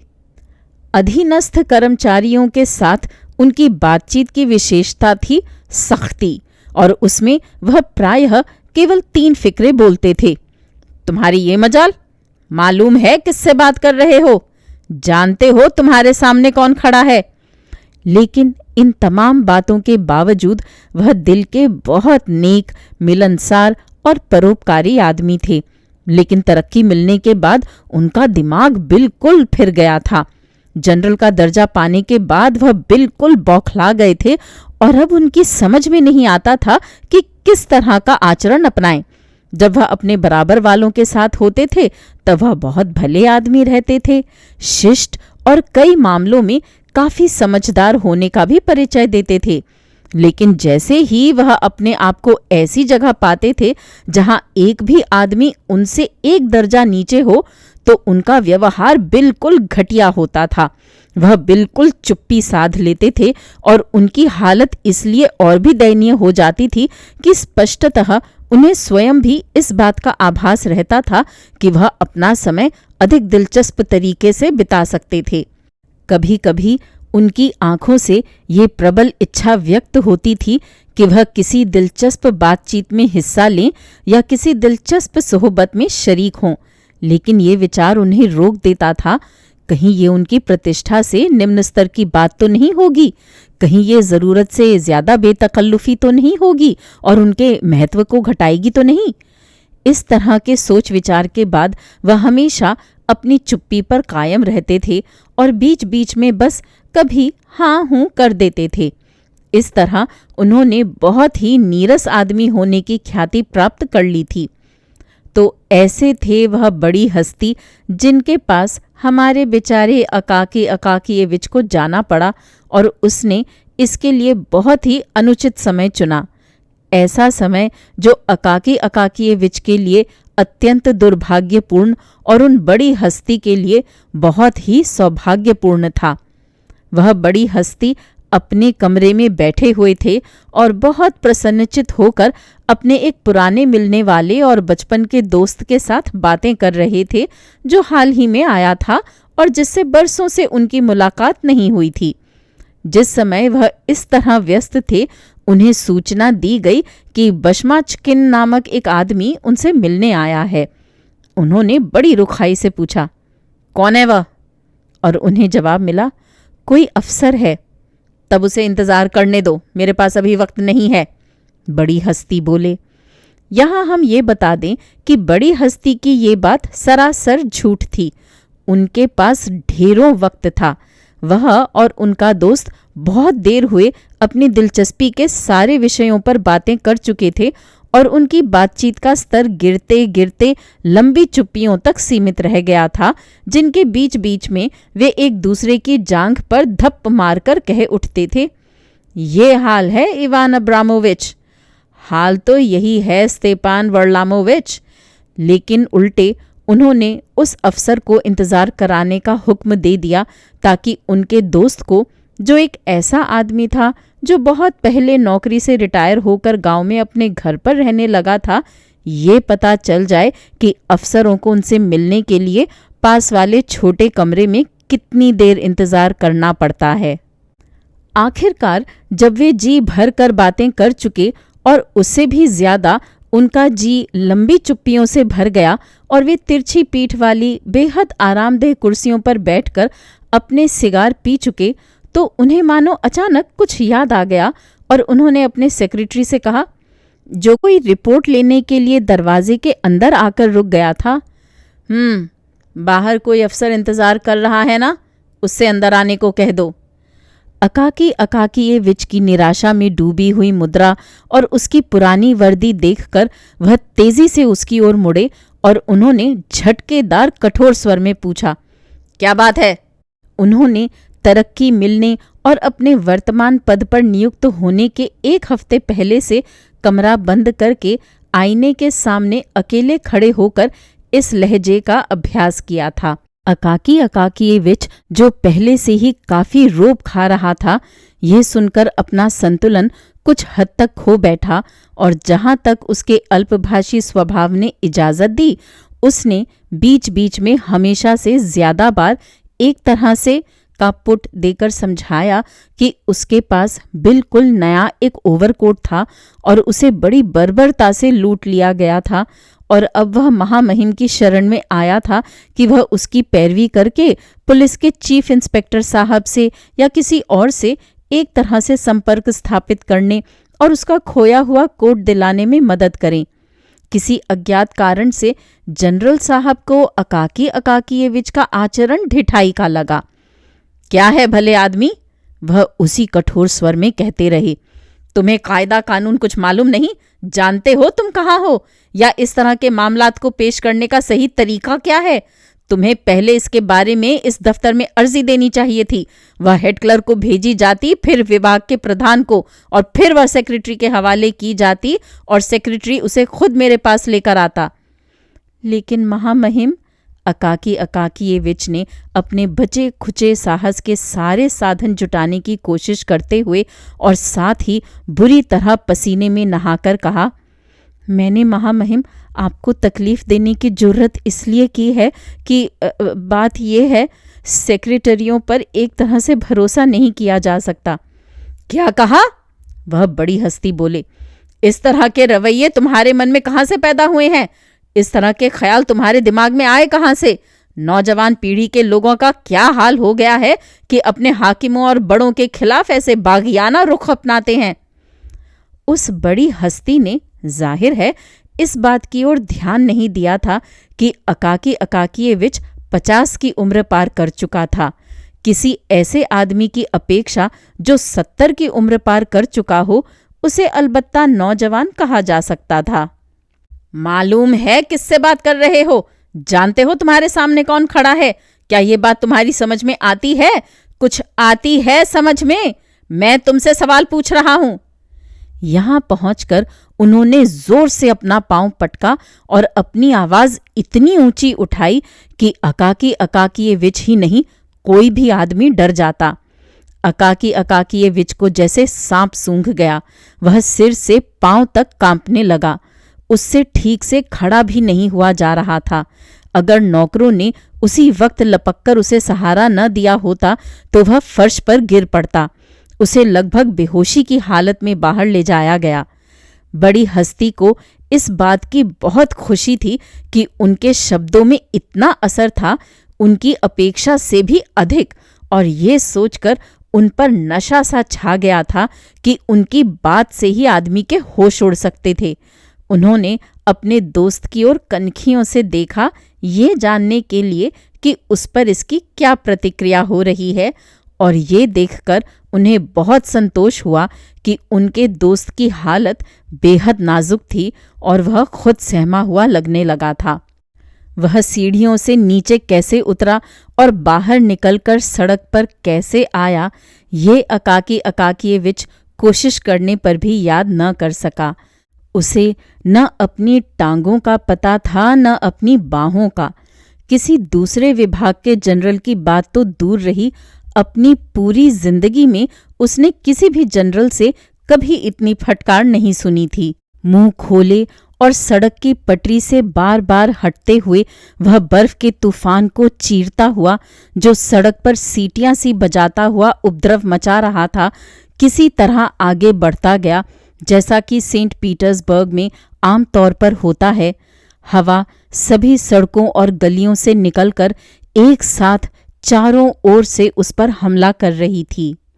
एकदम उसने महसूस किया कि उसका सीना जकड़ता जा रहा है, और जब वह गिरता पड़ता घर पहुंचा तो उसकी आवाज़ बिल्कुल बैठ चुकी थी और अपने गले की सूजन लिए हुए वह बिस्तर पर लेट गया। अच्छी डांट फटकार का ऐसा भी असर हो सकता है। अगले दिन पता चला कि उसे तेज बुखार चढ़ा हुआ है। पीटर्सबर्ग के जलवायु की उदार सहायता की बदौलत उसकी बीमारी उम्मीद से ज़्यादा तेज़ी से बढ़ती गई, और आखिरकार जब डॉक्टर ने आकर उसकी नब्ज़ देखी तो वह उसे सिर्फ पुल्टिस लगाने की सलाह दे सका, सो महज इसलिए कि रोगी दवा दारू की सुविधा से बिल्कुल ही वंचित न रह जाए। और उसके बाद उसने ऐलान कर दिया कि 1.5 दिन में उसका काम तमाम हो जाएगा। इसके बाद वह मकान मालकिन की ओर मुड़ा और बोला, देखो, मेरी सलाह मानो, ज़्यादा वक्त खराब न करो। फौरन उसके लिए चीड़ की लकड़ी का ताबूत बनवा दो, क्योंकि शाह बलूत की लकड़ी का ताबूत तो उसकी बिसात के बाहर है। ये तो मालूम नहीं कि अकाकी अकाकियेविच ने ये जानलेवा शब्द सुने भी कि नहीं, या अगर उसने सुने तो उनका उस पर कोई असर भी हुआ कि नहीं, कि इस मुसीबत की जिंदगी से बिछुड़ने का उसे अफसोस था या नहीं, क्योंकि तमाम वक्त उसे तेज बुखार चढ़ा रहा और वह सर शाम की हालत में रहा। उसके दिमाग में भ्रम पैदा होते रहे और हर भ्रम पिछले भ्रम से ज्यादा अजीब होता था। कभी वह पेट्रोविच को देखता और उससे एक ऐसा कोट बना देने को कहता जिसमें चोरों को पकड़ने के लिए फंदे लगे हों। उसे अपने पलंग के नीचे चोर दिखाई देते रहते और वह लगातार मकान मालकिन को पुकारता कि वह एक चोर को, जो उसके बिस्तर तक में घुस गया था, वहां से निकलने के लिए आए। या कभी वह पूछता कि उसका पुराना लबादा उसके सामने क्यों टंगा हुआ है जबकि उसके पास एक नया ओवरकोट है।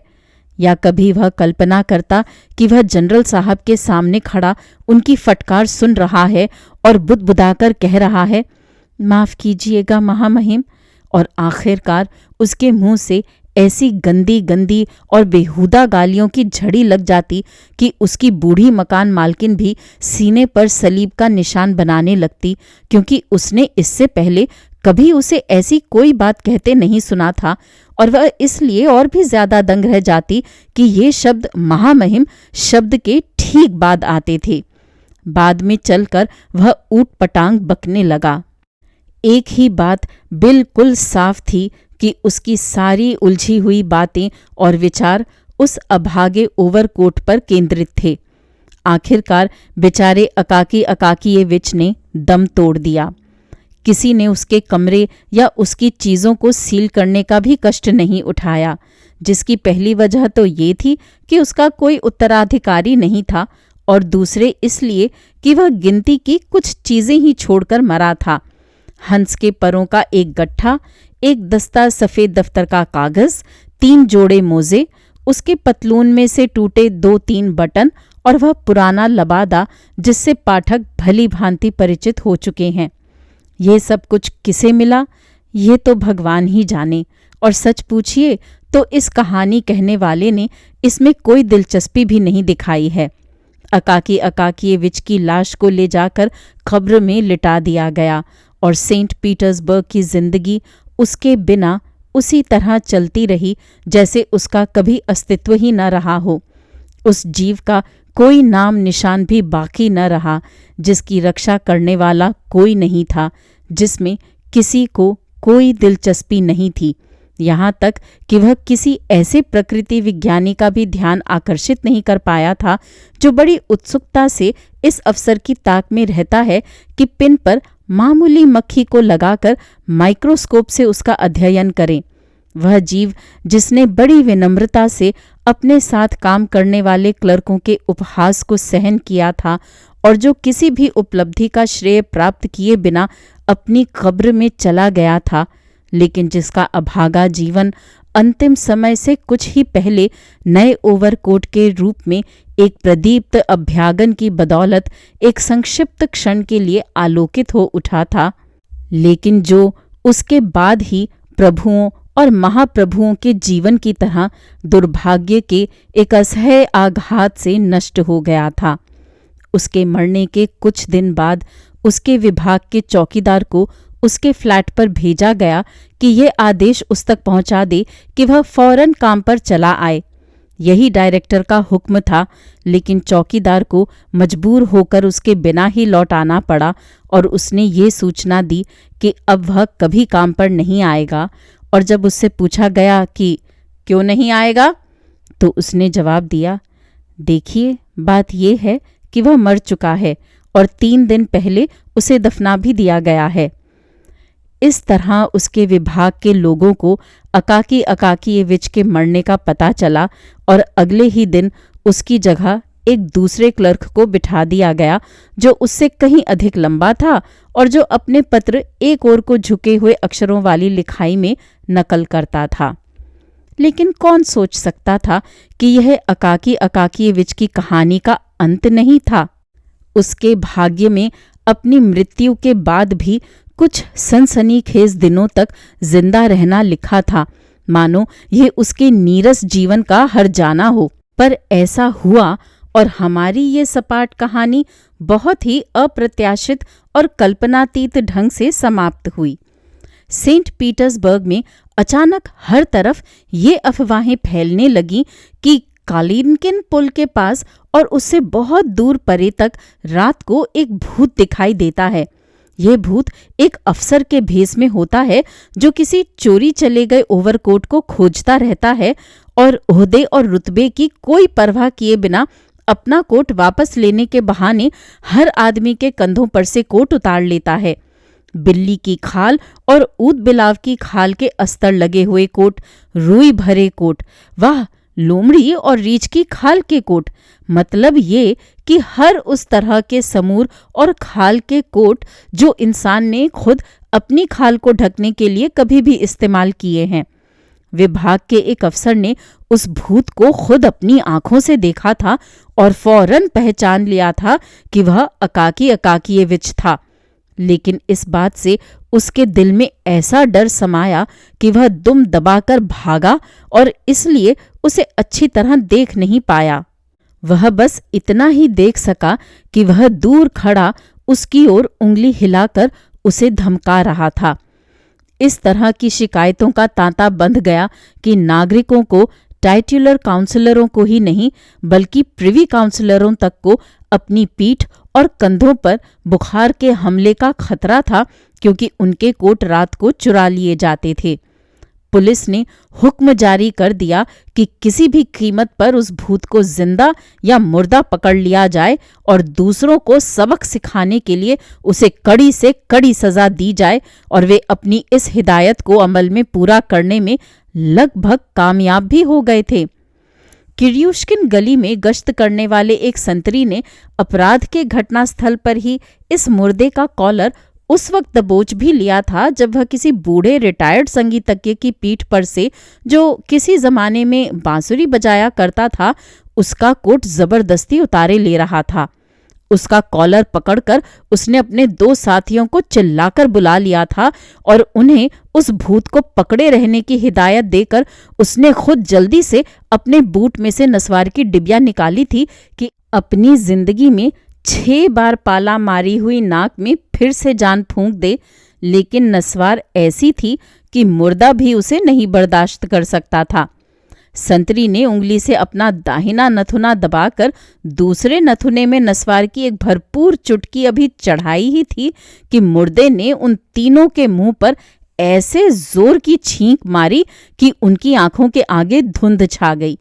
आंखें पोंछने के लिए हाथ उठाने में उन्हें जितना वक्त लगा, उतनी देर में वह मुर्दा गायब हो चुका था और वे यकीन के साथ ये भी नहीं कह सकते थे कि कभी वह उनकी पकड़ में था भी कि नहीं। उसके बाद से संतरियों के दिल में मुर्दों का ऐसा डर समाया कि वे जिंदा लोगों पर भी हाथ डालने से कतराने लगे और वे सब दूर से ही चिल्लाकर कहते थे, ए कौन है, चलते बनो वहां से। वह मुर्दा अफसर कालिंकन पुल से परे भी दिखाई देने लगा और सभी डरपोक लोगों के दिलों में अपनी दहशत बिठाने लगा। लेकिन हम उन बड़ी हस्ती के बारे में तो बिल्कुल भूल ही गए जिनकी वजह से हमारी इस कहानी में, जिसके बारे में लगे हाथ हम ये बता दें कि ये बिल्कुल सच्ची कहानी है, ये कल्पनातीत मोड़ आया। सत्य के प्रति हमारी निष्ठा का तकाजा है कि हम ये बता दें कि इन बड़ी हस्ती को बेचारे बुरी तरह फटकारे गए। अकाकी ये विच के चले जाने के कुछ ही देर बाद एक तरह की ग्लानि महसूस हुई। वह दया की भावना से सर्वथा अपरिचित नहीं थे। उनके हृदय में अनेक प्रकार के सद्भावनापूर्ण उद्गार उठते थे, लेकिन अपने पद का ध्यान करके आम तौर पर वह उन्हें व्यक्त करने से वंचित रह जाते थे। मिलने आने वाले दोस्त के विदा हो जाने के बाद उनका ध्यान अकाकी विच की ओर ही गया और उसके बाद से लगभग रोज ही वह अपनी कल्पना में अकाकी विच को देखते, जो बड़ी हस्ती की डांट फटकार को बर्दाश्त नहीं कर पाया।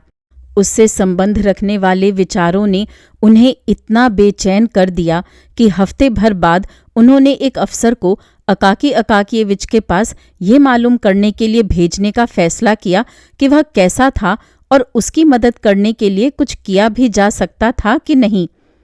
अब उन्हें सूचना दी गई कि अकाकी विच तो तेज बुखार का शिकार होकर परलोक सिधार गया है, तो अपने अंतःकरण की धिक्कार सुनकर उन्हें गहरा आघात पहुंचा और वह उस पूरे दिन कुछ उखड़े उखड़े से रहे। किसी तरह अपना मन बहलाने और इस बोझिल छाप को अपने दिमाग से निकाल देने की इच्छा से वह एक दोस्त के यहाँ शाम का वक्त बिताने के लिए चल पड़े, जिनके घर में उन्हें भले लोगों की सोहबत मिली और सबसे अच्छी बात तो ये थी कि वहाँ सभी लोग एक ही हैसियत के थे, जिसकी वजह से उन्हें किसी भी प्रकार के संकोच का आभास नहीं हुआ। उनकी मनोदशा पर इसका बेहद अच्छा प्रभाव पड़ा। उनका सारा तनाव दूर हो गया। वह बेहद खुश मिजाजी से बातचीत करते रहे, सबके साथ बड़ी मिलनसारी के साथ पेश आए और सारांश ये कि उन्होंने उस शाम का पूरा आनंद लिया। खाने के वक्त उन्होंने 1-2 ग्लास शैंपेन के पिए, जो आदमी को खुशमिजाज बना देने का जाना माना तरीका है। शैंपेन पीकर उनके मन में चुलबुलेपन की तरंग उठी और उन्होंने सीधे घर न जाकर अपनी जान पहचान की कैरोलिना इवानोव्ना नामक एक महिला के यहाँ जाने का फैसला किया, जिसके बारे में कहा जाता था कि वह जर्मन मूल की थी और जिसके साथ उनके बेहद दोस्ताना ताल्लुकात थे। यहाँ हम ये बता दें कि वह बड़ी हस्ती अब नौजवान नहीं थे, वह बस अपनी पत्नी के लिए अच्छे पति और अपने बच्चों के लिए अच्छे बाप थे। उनके दोनों बेटे, जिनमें से एक सरकारी नौकरी पर लग चुका था, और उनकी 16 साल की सुंदर बेटी, जिसकी नाक आगे से कुछ मुड़ी हुई होने के बावजूद खूबसूरत थी, रोज उनका हाथ चूमकर कहती थी, बोंजोर पापा। उनकी पत्नी, जिनके रंग रूप में अभी तक काफी ताजगी थी और जो किसी तरह अनाकर्षक भी नहीं थी, पहले उनके चूमने के लिए अपना हाथ उनकी ओर बढ़ाती थी और फिर उसे उलटकर खुद उनका हाथ चूमती थी। लेकिन उन बड़ी हस्ती ने इन घरेलू पारिवारिक प्यार भरी बातों में पूरी तरह संतुष्ट रहने के बावजूद इस बात को बिल्कुल भद्र समझा कि वह शहर के दूसरे हिस्से में एक महिला के साथ मित्रता का संबंध स्थापित करें। जान पहचान की ये महिला उनकी पत्नी से न तो ज्यादा सुंदर थी और न ज्यादा जवान ही, लेकिन दुनिया में ऐसी चक्कर में डाल देने वाली बातें होती ही रहती हैं और उनके बारे में कोई फैसला सुनाना हमारा काम नहीं है।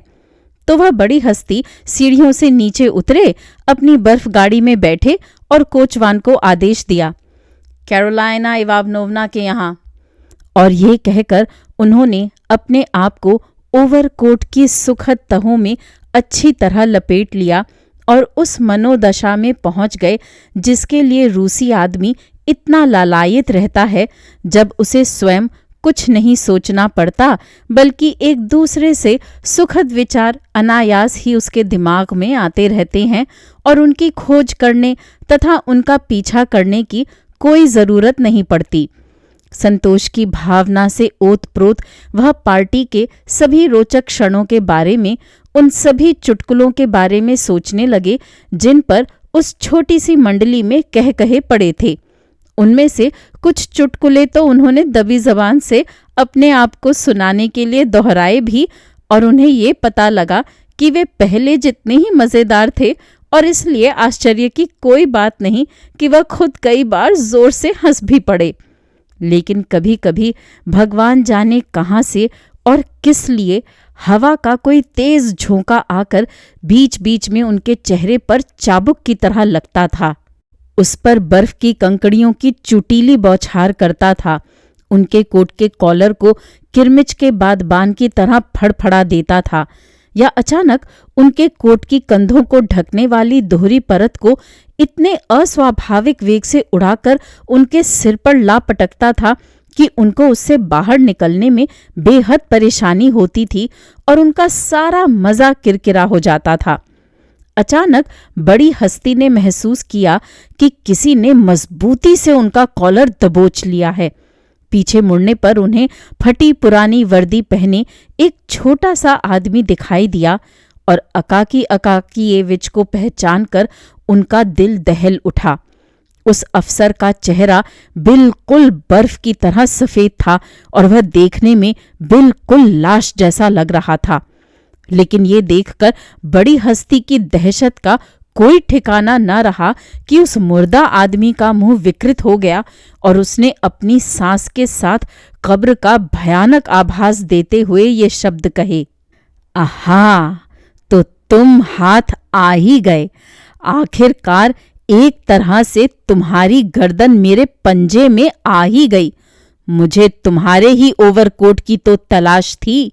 तुम मेरी मदद नहीं करना चाहते थे और तुमने उल्टे मुझे फटकारा भी था। तो लाओ, उतार दो अपना कोट। बदनसीब बड़ी हस्ती की तो डर के मारे जान ही निकल गई।